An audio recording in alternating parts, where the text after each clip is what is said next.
Le jour du mariage, dans la petite église de Saint-Germain-des-Prés à Paris, le cœur d'Élise battait la chamade.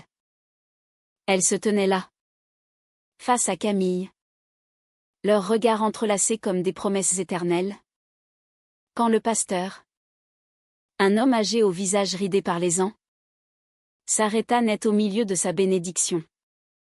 Ses yeux s'écarquillèrent derrière ses lunettes, fixant un détail sur le poignet de Camille, un tatouage ancien, à peine visible sous la manche de sa robe blanche, représentant un symbole qu'il reconnut immédiatement comme celui d'une ancienne secte religieuse controversée. La cérémonie s'immobilisa dans un silence glacial, les invités murmurant, et Élise sentit le monde s'effondrer autour d'elle. Élise n'avait jamais imaginé que son jour de gloire tournerait au cauchemar. À 28 ans, elle avait lutté contre vent et marée pour en arriver là. Issue d'une famille bourgeoise de Lyon, où les traditions catholiques pesaient comme un joug, elle avait caché son orientation sexuelle pendant des années. Sa mère, une femme pieuse et intransigeante, avait toujours rêvé d'un mariage conventionnel pour sa fille unique. Élise se rappelait les dîners familiaux tendus, où les allusions à des prétendants masculins fusaient, et où elle se forçait à sourire pour ne pas briser l'illusion. Rencontrer Camille avait été une révélation.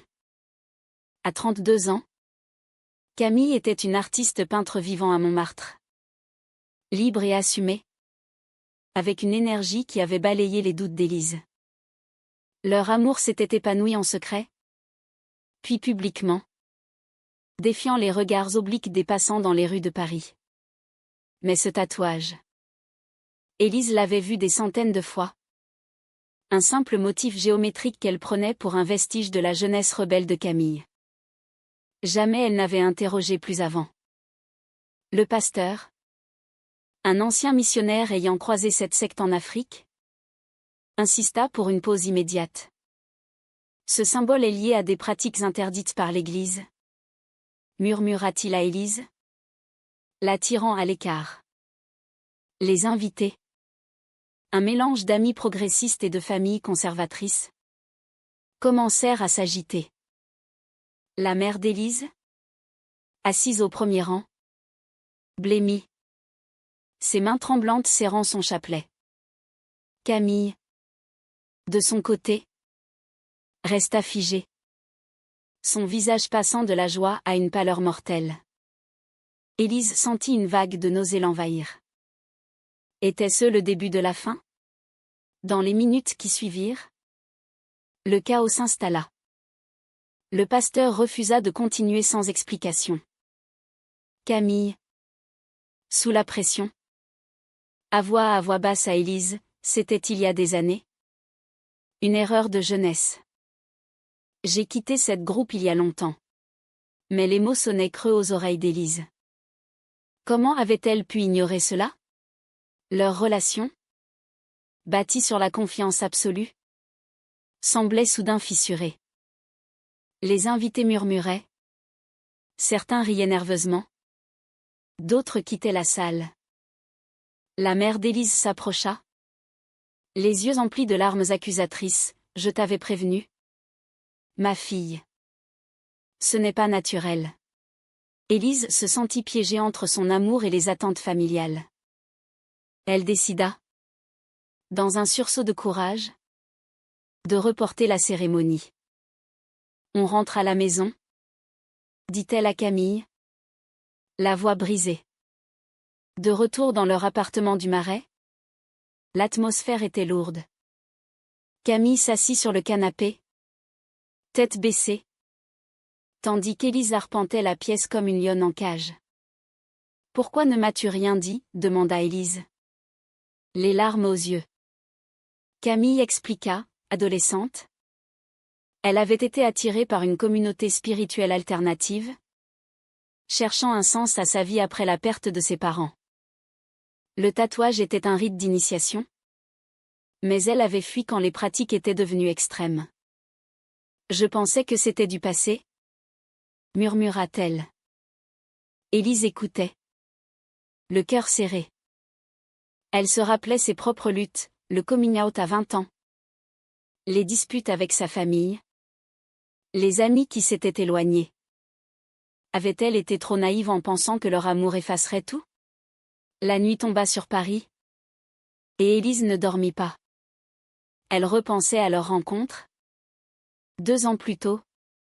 Lors d'une exposition d'art. Camille, avec son sourire envoûtant, avait capturé son cœur en un instant. Elles avaient partagé des promenades le long de la Seine. Des dîners intimes. Des rêves d'avenir. Mais maintenant, ce secret jetait une ombre. Le lendemain, la mère d'Élise appela, exigeant des explications. Cette femme n'est pas pour toi. Pense à ton héritage. À notre nom. Élise raccrocha. Furieuse. Elle décida d'affronter Camille, on doit en parler à un thérapeute. Je ne peux pas ignorer ça. Camille accepta. Mais son regard trahissait une peur profonde. Était-ce la fin de leur idylle? Ou le début d'une épreuve qui les renforcerait? Les jours suivants furent un tourbillon d'émotions. Élise, avocate spécialisée en droits humains, reprit le travail pour se distraire. Mais les dossiers sur les discriminations lui renvoyaient son propre miroir. Camille, isolée dans son atelier, peignait frénétiquement, ses toiles reflétant le chaos intérieur. Une amie commune, Sophie, les invita à une soirée pour détendre l'atmosphère. Là, au milieu des rires, Élise surprit Camille en conversation animée avec une ancienne connaissance de la secte. Le doute s'insinua. Qui étaient-ce? Demanda-t-elle plus tard. Camille minimisa, juste une vieille amie. Mais Élise n'était pas convaincue. Elle commença à fouiller discrètement, découvrant des emails anciens. Le mensonge par omission la rongeait. La pression familiale s'intensifia. Le père d'Élise, un homme d'affaires distant, intervint, si tu persistes, on coupe les ponts. Élise se sentit déchirée. Elle aimait Camille, mais le prix à payer semblait exorbitant. Lors d'une séance chez le thérapeute, Camille révéla plus, la secte avait impliqué des manipulations psychologiques, la laissant avec des cicatrices invisibles. Élise comprit alors la vulnérabilité de sa compagne. Je t'aime malgré tout, murmura-t-elle. Mais au fond d'elle, une voix murmurait, et si c'était une erreur? La société française, malgré ses avancées, portait encore des jugements sur les couples lesbiens, amplifiant chaque faille. Les semaines passèrent, et le couple tenta de recoller les morceaux. Élise et Camille décidèrent de consulter un conseiller matrimonial, spécialisé dans les relations LGBTQ+. Les sessions étaient intenses, déterrant des blessures enfouies. Élise avoua sa peur de l'abandon, héritée d'une enfance où l'amour parental était conditionnel. Camille, elle, parla de son besoin de liberté, craignant que le mariage ne l'enchaîne comme la secte l'avait fait. Je veux être avec toi. Mais pas au prix de ma vérité, dit-elle un soir, sous les lumières tamisées de leur salon. Élise hocha la tête, mais intérieurement, elle luttait contre une jalousie naissante. Les amis les encourageaient, mais les ragots circulaient, Camille cache quelque chose de grave. Un jour, lors d'une promenade au jardin du Luxembourg, Élise confronta Camille sur les emails qu'elle avait lus. Tu étais encore en contact il y a 6 mois, accusa-t-elle. Camille pâlit, c'était pour clore le chapitre. Rien de plus. La dispute éclata, attirant les regards des passants. Élise rentra seule, le cœur en miettes. Elle appela sa sœur, Marie, la seule famille qui la soutenait. Je ne sais plus quoi faire, confia-t-elle. Marie, Vivant à Marseille? Répondit, l'amour vrai résiste aux tempêtes. Mais ne ferme pas les yeux sur les mensonges. Élise passa la nuit à réfléchir, pesant le pour et le contre. Le lendemain, elle proposa une pause, on a besoin d'espace. Camille accepta à contre-cœur, emménageant temporairement chez une amie. L'absence amplifia la douleur. Élise errait dans l'appartement vide, revivant leurs moments heureux, les rires partagés, les voyages en Provence, les promesses chuchotées. Mais le doute persistait. Elle rencontra secrètement un membre de l'ancienne secte, via un forum en ligne. L'homme, repentant, confirma les pratiques manipulatrices, mais assura que Camille avait fui tôt. Elle n'a jamais été impliquée profondément, dit-il. Soulagée mais confuse, Élise se questionna, pourquoi Camille avait-elle minimisé? Était-ce de la honte? Ou y avait-il plus? Pendant ce temps, Camille luttait contre ses démons. Dans son atelier provisoire, elle peignait des toiles sombres, reflétant son tourment. Une galerie l'invita à exposer, une opportunité qu'elle saisit pour se distraire. À l'ouverture, elle croisa Élise, invitée par Sophie. Leurs regards se croisèrent, chargés d'émotion. « Je t'aime toujours », murmura Camille. Élise, émue, répondit, « Moi aussi. Mais on doit être honnête. » Elles passèrent la nuit à parler, reconstruisant pierre par pierre. Pourtant, un appel de la mère d'Élise interrompit l'idylle, « Ton père est malade. Reviens à Lyon. » Élise partit pour Lyon, laissant Camille à Paris. À l'hôpital, elle trouva son père affaibli par un infarctus. « Je veux te voir heureuse, » murmura-t-il, surprenant Élise. Sa mère, à côté, resta silencieuse, mais son regard trahissait un conflit intérieur. Élise parla ouvertement de Camille, défiant les tabous familiaux. « C'est ma vie, » affirma-t-elle. Le père hocha la tête, « Peut-être ai-je été trop rigide. » Mais la mère explosa, « C'est contre nature. Pense à l'héritage. » Élise quitta la chambre en larmes, réalisant le prix de son choix. De retour à Paris, elle trouva Camille en train de faire ses valises. « Je pars pour un résidencier artistique en Bretagne », annonça-t-elle. Élise paniqua, « Ne me quitte pas. » La confrontation fut explosive. Camille avoua, « J'ai peur que ton famille te force à choisir. » Élise jura fidélité. Mais intérieurement, elle vacillait. Elles décidèrent de partir ensemble en Bretagne pour un nouveau départ. Là-bas, dans un cottage côtier, elles affrontèrent leurs peurs. Des promenades sur la plage, des discussions tardives, révélèrent des vérités douloureuses.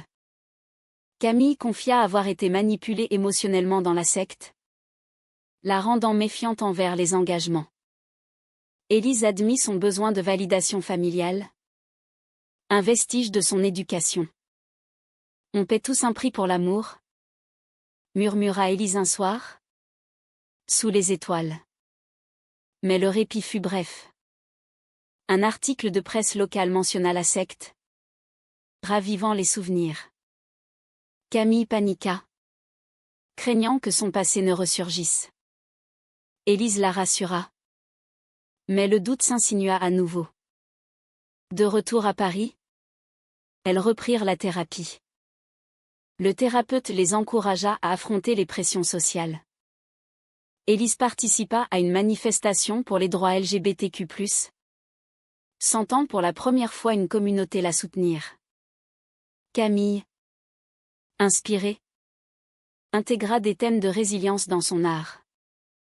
Pourtant, une trahison inattendue surgit, Sophie, Leur amie avoua avoir répandu des rumeurs sur le tatouage pour protéger Élise. Je pensais qu'elle te manipulait, dit-elle. Élise, furieuse, coupa les ponts. Le prix de l'amitié perdue s'ajouta à la liste. La trahison de Sophie marqua un tournant. Élise et Camille, unis contre l'adversité, décidèrent de reprogrammer le mariage. Mais les obstacles s'accumulaient. La famille d'Élise, informée par la mère, boycotta l'événement. Passant notre bénédiction, déclara le père, revenu à ses positions conservatrices après sa guérison. Élise, dévastée, confronta sa mère lors d'un déjeuner tendu à Lyon. « Pourquoi ne peux-tu pas accepter » cria-t-elle. La mère répondit, « C'est contre nos valeurs. Pense aux enfants que tu n'auras pas. » Élise repartit, le cœur brisé, réalisant que l'amour familial avait des limites. À Paris, Camille luttait contre ses propres démons. Son résidency en Bretagne avait attiré l'attention d'une galeriste influente, offrant une carrière internationale. Mais accepter signifiait déménager à New York. « C'est mon rêve », confia-t-elle à Élise. Celle-ci, partagée entre soutien et peur de la séparation, répondit, « Et nous ?» Camille hésita, « On pourrait y aller ensemble. » Mais Élise, ancrée dans sa carrière parisienne, refusa. Le conflit éclata, « Tu me forces à choisir entre toi et ma passion », accusa Camille. Élise, blessée, répliqua, « Et toi ? Entre ton passé et notre avenir. » Elles se séparèrent en larmes, chacune ruminant ses choix. Les jours suivants furent un calvaire. Élise, seule, consulta un psychologue pour explorer ses conflits intérieurs. « Vous payez le prix de l'authenticité » dit-il. Elle repensa à son adolescence, cachant ses attirances pour les filles, feignant des intérêts pour les garçons. La société française, malgré le mariage pour tous, portait encore des stigmates, regards en coin, commentaires murmures. Camille, de son côté, annula le résidency, choisissant Élise. Mais le geste semblait forcé. Lors d'une réconciliation, elles décidèrent d'un pacte, plus de secrets. Pourtant, un nouveau choc survint. La mère d'Élise, rongée par la culpabilité, révéla un secret familial, elle-même avait eu une liaison avec une femme dans sa jeunesse. Réprimée par la société. « J'ai choisi la sécurité », avoua-t-elle en larmes. Élise, stupéfaite, vit sa mère sous un nouveau jour. « Pourquoi me juger alors ?» demanda-t-elle. La mère répondit, « Pour t'épargner la douleur. » Cette révélation brisa les barrières. La famille commença à se réconcilier, le père acceptant à contre-cœur une visite. Camille, apprenant cela, se sentit exclue. « Ton famille passe avant moi », accusa-t-elle. Élise nia. Mais le doute persistait. Elles assistèrent à un groupe de soutien pour couples lesbiens, entendant des histoires similaires, rejets familiaux, pression sociale. Une femme raconta son divorce forcé par la famille. Élise frissonna, voyant son possible avenir. Elles décidèrent d'avancer, planifiant un mariage civil simple à la mairie de Paris. Le jour J approcha, mais une ombre plana.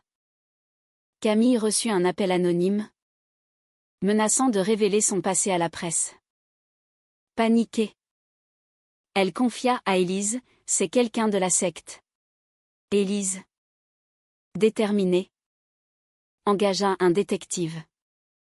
L'enquête révéla que c'était Sophie, jalouse de leur relation. Confrontée, Sophie avoua, j'aimais Élise en secret. Le choc fut immense. Élise, trahie doublement, pleura des heures. Camille la consola, on est plus forte ensemble. Le mariage eut lieu. Intime. Avec quelques amis. Mais l'absence familiale pesa. Élise prononça ses vœux. Les yeux dans ceux de Camille, je choisis toi. Malgré tout. Camille répondit, et je paie le prix avec joie. Pourtant, au dîner, une dispute éclata sur l'avenir. Camille insista pour New York. Élise refusa. On doit trouver un compromis, proposa-t-elle. Mais Camille, frustrée, partit en claquant la porte. La fuite de Camille laissa Élise dévastée. Elle erra dans Paris, visitant leur lieu préféré, le Pont des Arts, où elles avaient accroché un cadenas d'amour. Le cadenas était toujours là. Symbole ironique de leur lien brisé. Élise appela Camille. Suppliant, reviens. Camille répondit, j'ai besoin de temps. Élise, seule, affronta ses démons. Elle écrivit une lettre à sa famille, expliquant ses choix, l'amour n'a pas de genre. Acceptez-moi ou perdez-moi. La mère répondit, invitant à un dialogue. À Lyon. Elles parlèrent des heures. La mère avoua ses regrets, j'ai sacrifié mon bonheur pour les apparences. Élise comprit, les générations payaient le prix des normes sociales. Camille, réfugiée chez une amie en Bretagne, peignit son chagrin. Ses toiles vendues à prix d'or. Mais le succès sonnait creux sans Élise. Elle contacta un ancien membre de la secte pour clore définitivement. Je suis libre maintenant, déclara-t-elle. De retour à Paris, elle trouva Élise changée, plus résolue. Allons à New York ensemble, proposa Élise, ayant négocié un poste distant. Camille, émue, accepta. Mais le déménagement révéla de nouvelles tensions. À New York, la vie trépidante amplifia leurs différences. Élise, nostalgique de Paris, luttait contre le mal du pays. Camille, épanouie professionnellement, négligeait parfois leur couple. Un soir, lors d'une exposition, Camille flirta innocemment avec une admiratrice. Élise, jalouse, explosa, ton passé te hante-t-il encore? Camille nia. Mais le doute ressurgit. Elles consultèrent un thérapeute local, explorant les mauvais choix passés. Chaque décision a un coût, dit-il. Élise admit avoir sacrifié sa carrière pour Camille. Celle-ci confia avoir renoncé à sa liberté. Le compromis semblait impossible. Une offre pour Élise à Paris surgit, un partenariat prestigieux. Je dois rentrer, annonça-t-elle. Camille, déchirée, répondit, et moi? La séparation fut inévitable. Élise rentra en France, le cœur lourd. À Paris, elle reprit sa vie, aidant des couples LGBTQ+ via son cabinet. Camille resta à New York, sa carrière florissante. Elle communiquait sporadiquement, des appels chargés de regrets. Élise rencontra une nouvelle femme. Mais rien ne comblait le vide. Camille, de son côté, exposa une série sur leur histoire, anonymisée. L'exposition fit sensation, attirant l'attention médiatique. Un journaliste relia les points au tatouage, révélant le passé de Camille. Le scandale éclata. Camille, harcelée, appela Élise, aide-moi. Élise vola à New York, affrontant la presse ensemble. Notre amour était réel, déclarèrent-elles. Le soutien public afflua. Des associations LGBTQ+ les défendant. Mais le prix fut élevé, perte de contrat pour Camille. Stress pour Élise. Elles décidèrent d'une dernière chance, vivre à mi-temps entre Paris et New York. Le arrangement fonctionna un temps.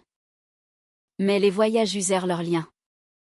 Lors d'un Noël à Paris, avec la famille d'Élise réconciliée, Camille avoua « Je ne peux plus ».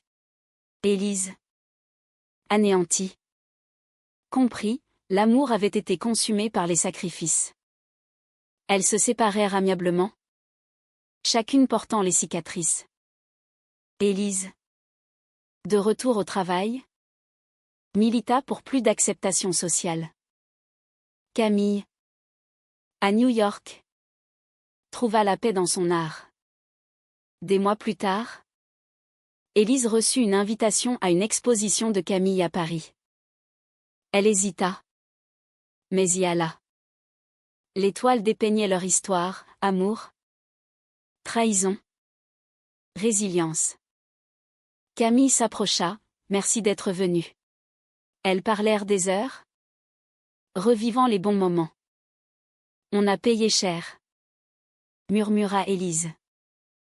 Camille hocha la tête, mais on a grandi. Elles ne reprirent pas. Mais une amitié naquit, plus forte que les regrets. Élise, à 30 ans, fonda une association pour soutenir les femmes lesbiennes face aux pressions familiales. Sa mère, transformée, la rejoignit. Camille, de son côté, utilisa son art pour dénoncer les sectes et les discriminations. Leurs chemins se croisaient occasionnellement, rappelant le prix de l'authenticité. Dans une société française en évolution, leur histoire illustrait les luttes persistantes, définition contre amour vrai, tradition contre liberté. Élise se maria plus tard avec une autre femme, dans une cérémonie paisible.